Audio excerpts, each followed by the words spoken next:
Olá, eu sou a professora Cíntia, professora mestre em matemática, e é um prazer imenso estar novamente aqui com vocês para continuar falando um pouquinho dos números racionais, né? Um conjunto tão bonito quanto o conjunto dos números racionais. Espero que vocês estejam gostando das aulas, né? Não se esqueçam que se estiverem gostando, deem um like de vocês.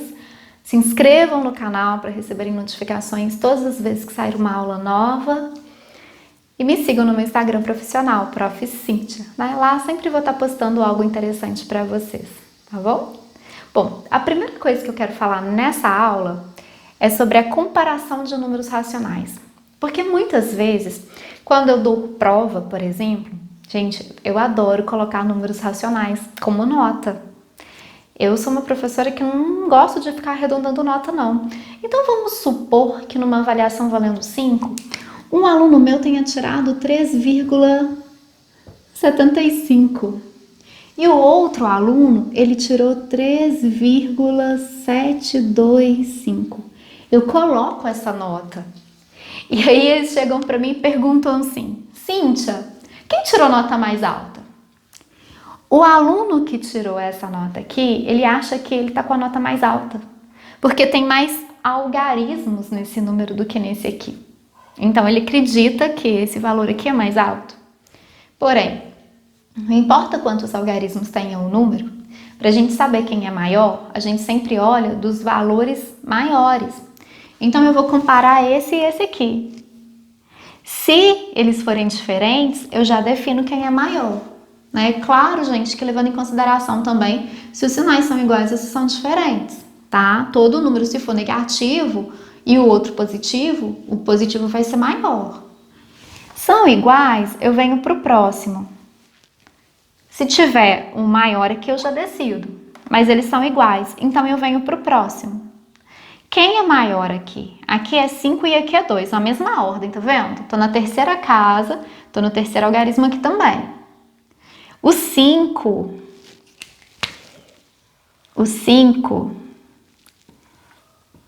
ele é maior do que o 2. Então, eu vou falar para vocês que 3,75 é maior do que 3,725. Ou seja, 3 inteiros e 75 centésimos é maior do que 3 inteiros e 725 milésimos. Esse é o símbolo de maior, ok? Se eu tiver um número negativo,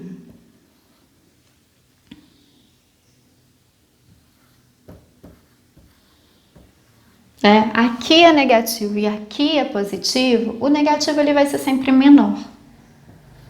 Então, eu não vou nem olhar as casas. Se ambos forem negativos,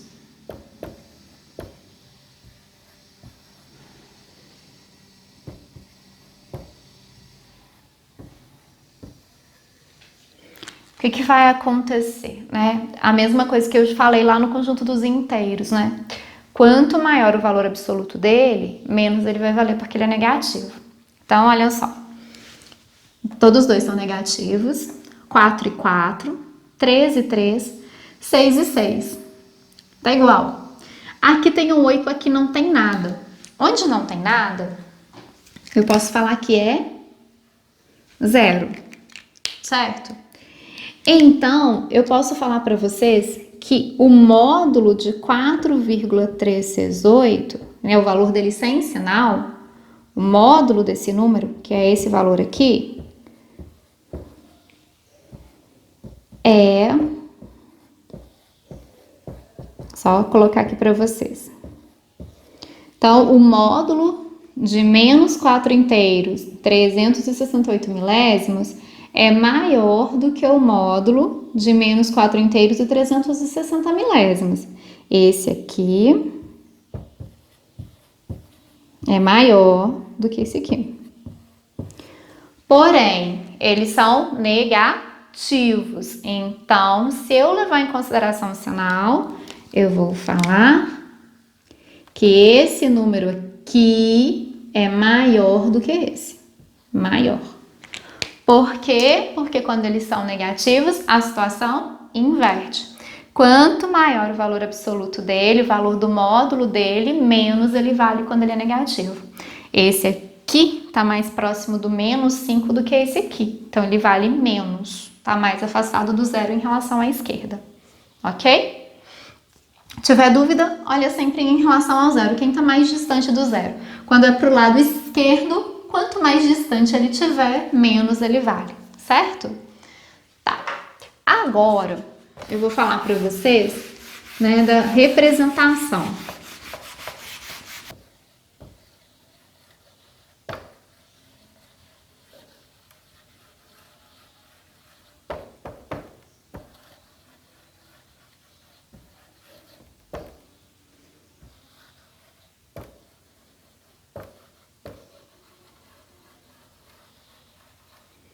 De uma maneira simples, representação decimal de uma fração. Eu falei por alto na aula anterior sobre os racionais, mas aqui eu quero me aprofundar com vocês. Então, todas as vezes que eu tenho uma fração,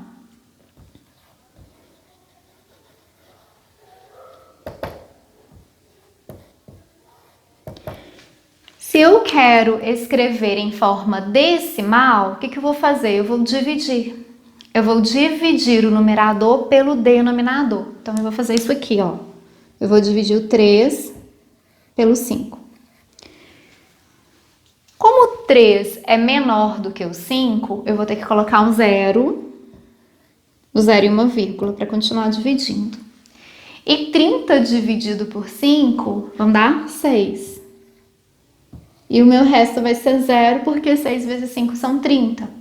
Então, a representação decimal de 3/5 são 6 décimos, ou 0,6. Se eu quiser representar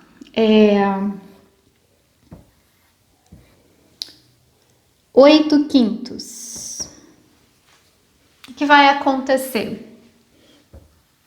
Eu vou dividir 8 por 5. 8 é maior do que 5, então eu não preciso começar colocando zero. O 5 cabe uma vez dentro do 8.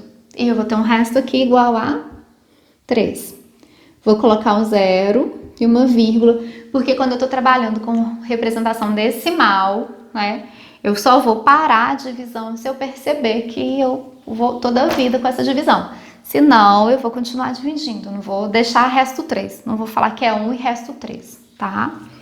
Então, 30 dividido por 5, não dá 6, não sobra nada, 1,6. Vamos fazer mais uma para a gente ver o que acontece aqui? E aí a gente passa pro inverso. Vamos colocar aqui 4/9. Bom, 4 dividido por 9. O 9 não cabe nenhuma vez dentro do 4 porque ele é maior do que o 4. Então, a gente vai começar colocando zero e uma vírgula. E daí, né, quantas vezes o 9 cabe dentro do 40? São 4 vezes, porque 4 vezes 9 são 36, né? Então, vão sobrar aqui um resto 4. O que aconteceu? Meu resto foi igual ao que eu já tinha no início. Então, se eu puser um zero aqui, eu vou ter 40 de novo. E aí, eu sei que já vai dar 4 novamente. E o resto vai ser o mesmo. Ou seja, eu estou continuando a divisão e eu estou obtendo os mesmos valores. Está repetindo o que estava acontecendo. Então, esse número aqui, eu não vou continuar até achar um fim, porque ele não vai ter fim. Eu vou colocar reticências. Isso chama dízima periódica. Por que é uma dízima periódica? É uma dízima porque ela tem reticências, vai para o infinito. Por que ela é periódica? Porque ela repete um período, no caso 4, 4, 4, 4, 4, 4. Eu vou falar da dízima com vocês também, tá? Então, quando eu perceber, igual aqui, que eu tô encontrando sempre o mesmo resultado, né? O mesmo quociente, o mesmo resto, quer dizer que vai virar um círculo, não adianta eu continuar, que eu vou sempre achar a mesma coisa. eu vou colocar reticências, é uma dízima periódica, eu não vou conseguir chegar no zero como eu cheguei nas outras, tá? E eu posso representar essa dízima assim ou assim. Coloco um tracinho em cima de quem repete, tá bom? Eu falei que já ia passar para outro caminho, mas eu queria só fazer uma observação. Vou apagar aqui para a gente fazer o outro. Se a gente tiver um número misto,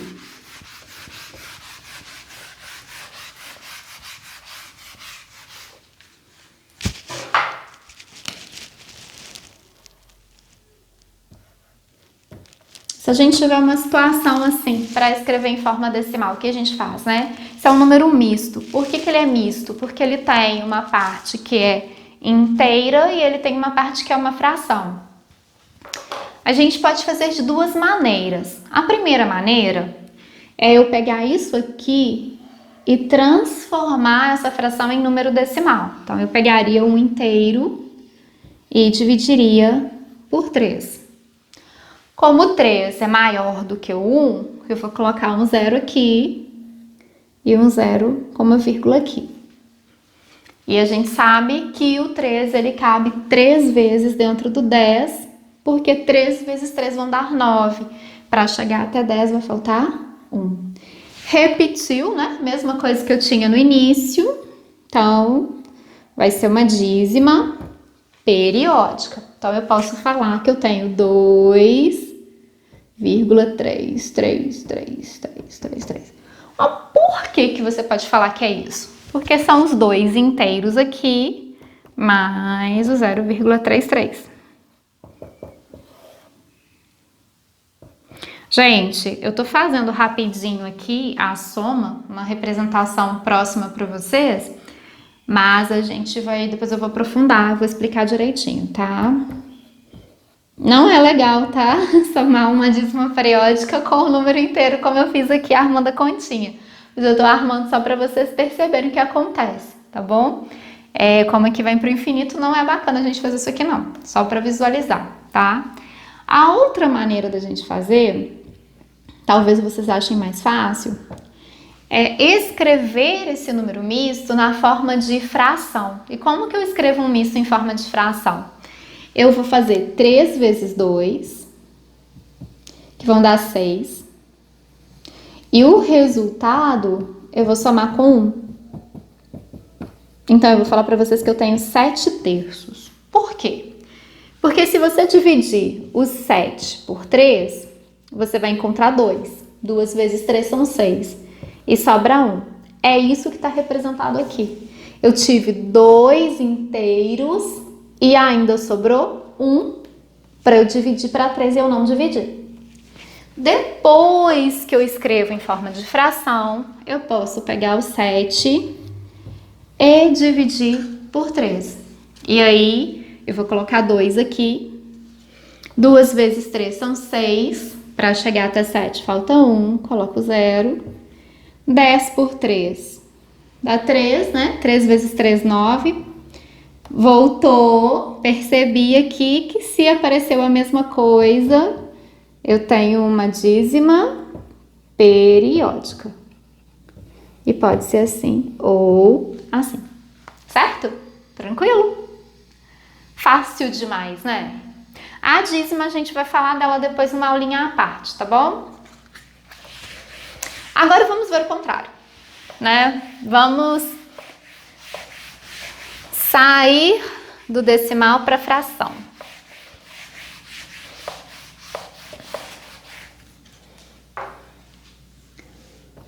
Representação.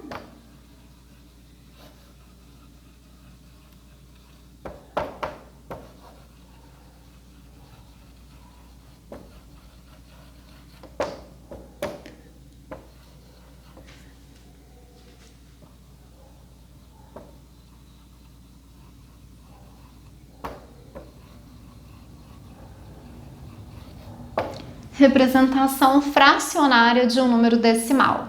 Então, vamos ver aqui. Exemplos.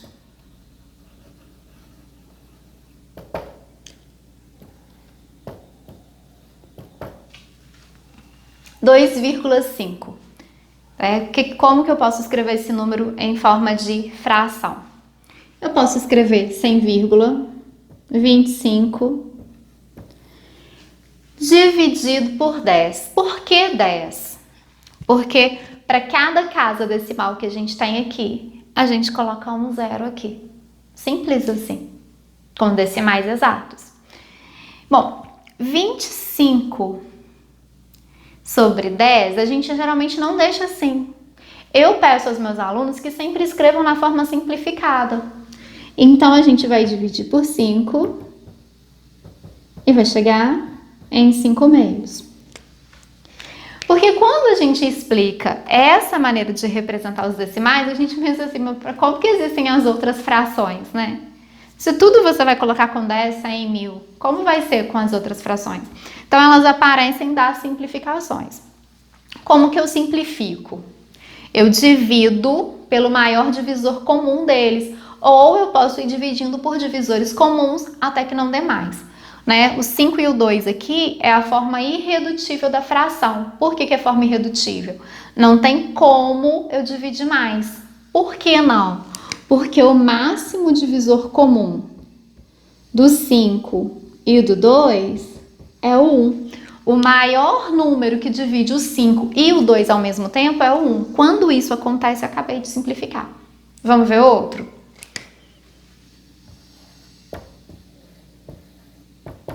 Zero vírgula 36. Eu vou escrever o número sem vírgula. Só que, vocês já viram essa expressão? Ah, fulano é um zero à esquerda, né? Zero à esquerda quer dizer o quê? Não adianta, faz nada, né? Nem me acrescenta nada, nem complica nada na minha vida, não tem valor nenhum. Quando eu falo que alguém é um zero à esquerda é porque ela não tem valor. O zero, quando a gente não tem vírgula, que ele tá à esquerda, ele também não vale nada. Então, a gente não precisa desse zero aqui. Quando for zero, não tem necessidade de eu colocar esse zero, tá? E aí eu vou colocar o 1. Quantos algarismos atrás da vírgula? 1, 2. Então, eu vou colocar 1, 2. 2 zeros. E daí, o que eu vou fazer? Eu vou dividir para poder simplificar.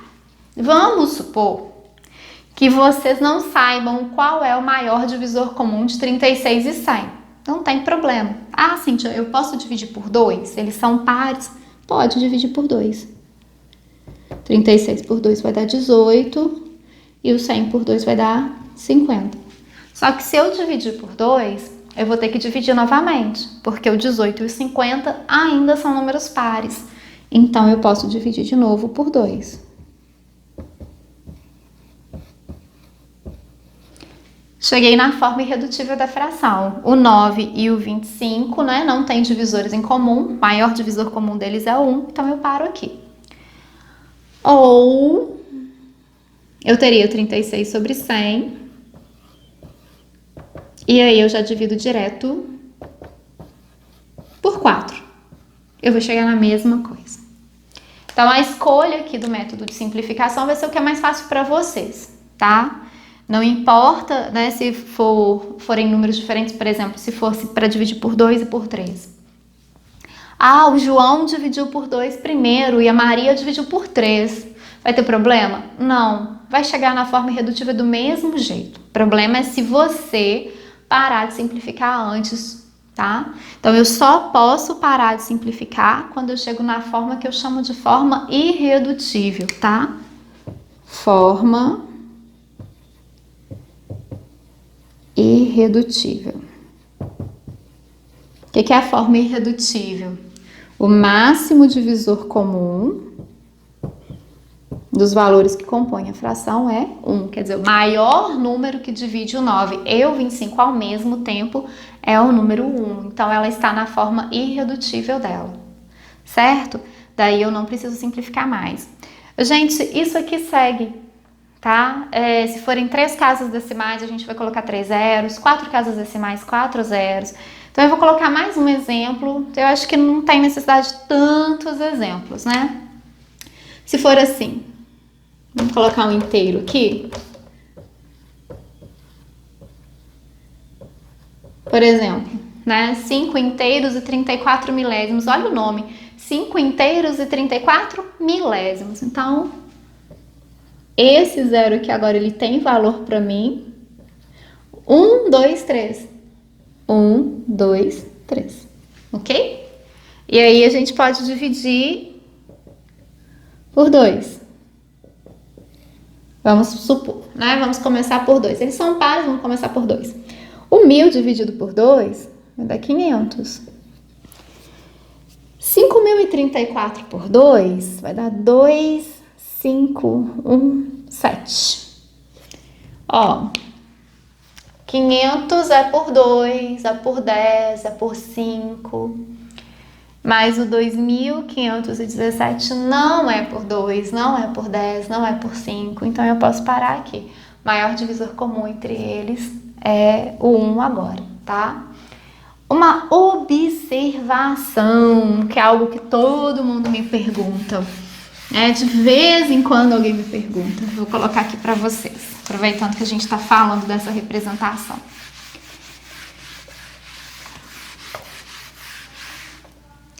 Às vezes eu estou fazendo algum exercício no quadro e aí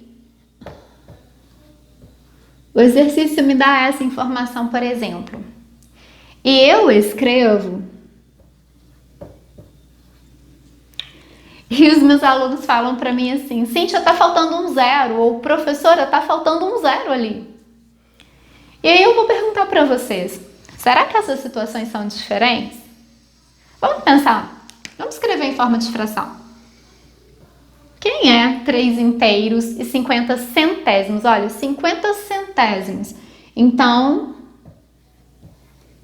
tá sobre 100. São 2 algarismos aqui, 2 zeros aqui, certo? A gente pode simplificar, não pode? Por 10, porque eles terminam em zero. É o famoso cortar o zero.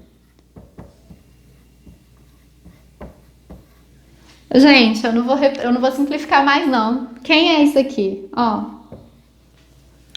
é o número que está logo acima. Então, as duas situações, elas são iguais.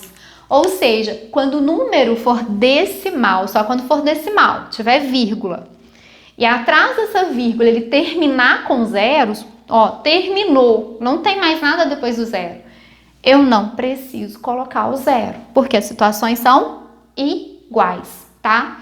Eu costumo ainda falar assim, se você colocar na calculadora dessa forma e você apertar qualquer operação, na hora ela vai fazer isso aqui, ela vai tirar esse zero, porque ele não é necessário. Então, todas as vezes que eu estou trabalhando, fazendo exercícios, eu não vou ficar carregando um zero que não tem valor. Para que eu vou carregar algo que não me acrescenta nada? Né? Por que eu saio por aí carregando sacola de pedra? Não, eu não vou sair carregando algo que não tem valor para mim. Então, se esse zero ele não vale, eu não preciso dele, eu já escrevo sem ele. Uma coisa a menos para me preocupar, uma coisa a menos para eu pensar, tá bom? Então, a gente tem que ficar sempre atento a isso. Mas, ó, tem que ter vírgula, não pode ser, né, com o número inteiro, tem que ter vírgula e tem que terminar em zero. Se o zero estiver entre 2 outros algarismos, não pode. Ele tem que ser o último algarismo, para a gente dividir por 10, tá? Então, quando eu tiro zero, eu estou simplesmente simplificando a representação desse decimal por 10, tá bom? A outra situação, que são as dízimas periódicas, não vou falar agora. Eu vou fazer uma nova aulinha sobre elas, tá? Porque aí eu vou ensinar vocês vários caminhos para a gente poder representar uma dízima periódica em forma de fração. É um pouquinho mais complicado do que isso aqui, mas é pouquinha coisa, tá bom? Então, espero vocês até a próxima aula, espero que tenham gostado. E, né, lembrando de darem um like caso vocês tenham gostado da aula, de se inscreverem no canal, porque vocês gostando, se inscrevendo, né, a gente consegue ser... a gente vai sendo indicado para outras pessoas também, então a gente consegue chegar em outras pessoas, né? Me siga no meu Instagram profissional. Também, né, acessem o canal do professor Marcos, para o canal de português. Gente, matemática e português, né, tá sempre de mão dada. Quem tem dificuldade, eu tô por enquanto só colocando conteúdo, mas daqui a pouco eu vou começar a fazer aulas de exercício com vocês. E aí, uma grande dificuldade dos meus alunos, né, em fazer os meus exercícios é interpretar, é conseguir compreender o que está sendo falado. Então, matemática e português estão ali de mãozinhas dadas, tá bom? Então, sigam o professor Marcos também. Tem aulinha lá de interpretação, deem uma olhada nela, porque vai ser importante para conseguir compreender os exercícios de matemática, tá? Bom, até breve, um grande abraço para vocês, nos encontraremos logo.